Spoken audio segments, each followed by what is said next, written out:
नमस्ते मित्रों। मतलब किसी ट्यूमर को अगर बायोप्सी करेंगे तो वो कैंसर क्या फैल जाएगी। Biopsy is the first step for cancer treatment. ये बहुत लोग समझते हैं कि बायोप्सी करने से कैंसर फैल जाएगी। तो यह क्यों फैलेगी? ऐसा नहीं फैलता है। ये गलतफहमी है लोगों में कि अगर कहीं से कुछ टुकड़ा लेंगे या उस पर उस तरह चला देंगे तो बीमारी ऑटोमेटिक फैल जाएगी। ये सब बोलने की बातें हैं, इनको उतना सुनिएगा मत।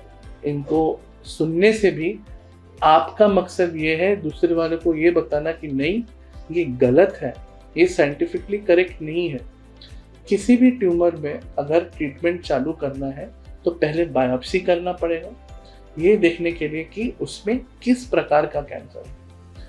अगर आपको ट्रेन में जाना है, आपने पहले टिकट खरीदना पड़ेगा, तभी आप ट्रेन में जा पाएंगे।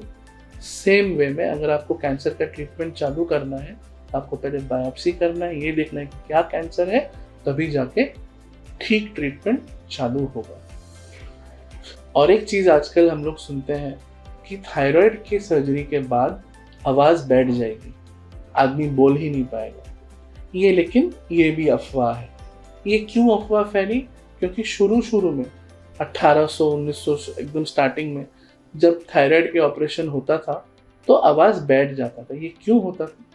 क्योंकि थायराइड ग्लैंड के पीछे से जो बोलते हैं, आवाज का जो तार है, उसका जो नस है वो थायराइड ग्लैंड के पीछे से गले में ऊपर आता है।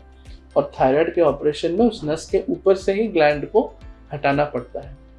पिछले 100 साल में सर्जरी बहुत डेवलप हुआ है, सर्जरी उन्नत हुआ है, काफ़ी रिफाइनमेंट्स आई हैं हमारे टेक्निक्स में, काफ़ी नए इंस्ट्रूमेंट हमारे पास आए हैं जिसके माध्यम से हम लोग ऑपरेशन करते हैं। और अंडरस्टैंडिंग भी हम काफ़ी इम्प्रूव हुई है, मेडिकल नॉलेज इम्प्रूव हुई है। तो हमारे सर्जिकल स्किल्स और टेक्निक्स आज ऐसे हो गए हैं कि 99% नर्व डैमेज नहीं होता है, एटलीस्ट हम लोग जिस तरह से ऑपरेशन करते हैं। हाँ, कब डैमेज हो सकता है या कब आवाज़ बैठ सकता है? अगर थायराइड की बीमारी इतनी खतरनाक हो या कैंसर ऐसा हो कि ग्लैंड से बाहर आ गया हो और नस को पकड़ लिया हो, तब ऑपरेशन करने से डेफिनेटली आवाज़ बैठने का थोड़ा बहुत चांस रहता है, लेकिन वो 1000 में 1 की बात है। तो ये अफवाह है कि थायराइड के कैंसर की सर्जरी करने से ही आवाज़ बैठ जाएगा, ये सही बात नहीं है। इसको लेके ज़्यादा परेशान मत होइएगा, ज़्यादा सोचिएगा मत। और एक चीज़ जो मैं बोलना चाहूँगा, बहुत बार पेशेंट पूछते हैं कि अगर हम लोग को जैसे सीटी स्कैन करना है या एमआरआई करना है, तो वो स्कैन करने में जो रे निकलता है उससे शरीर में कुछ हानि हो सकता है क्या, शरीर में कुछ खराबी हो सकता है क्या? डेफिनेटली सीटी स्कैन में थोड़ा सा रेडिएशन रहता है, डेफिनेटली रहता है, लेकिन ऐसा नहीं है कि आप एक बार सीटी स्कैन करेंगे, या सोचिए अगर आपको साल में 2 या 3 बार सीटी स्कैन करना पड़ा, उसके वजह से शरीर में बहुत ज़्यादा कुछ असर होगा, ऐसा नहीं होता है। सेकेंड, एमआरआई ऐसा स्कैनिंग टेक्निक है जिसमें रेडिएशन इन्वॉल्व ही नहीं है, वो सीटी स्कैन से काफ़ी अलग है। इसीलिए प्रेगनेंसी में अगर कोई प्रेग्नेंट लेडी है, उनको हम लोग सीटी स्कैन नहीं करते हैं, हम लोग एमआरआई ही करवाते हो, इतना ही सेफ है।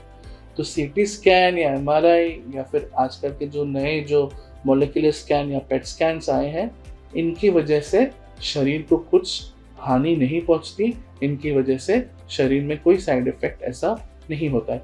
कभी कभी जो हो सकता है, जो सीटी स्कैन के साथ जो एक कॉन्ट्रास्ट लिक्विड दिया जाता है, उसके वजह से शरीर में थोड़ा सा रिएक्शन हो सकता है, बट वो भी 1000 में 1 आदमी को होता है। और उसके लिए पूरा टीम रेडी रहता है, वो टेस्ट करके ही फिर वो मेडिसिन दिया जाता है।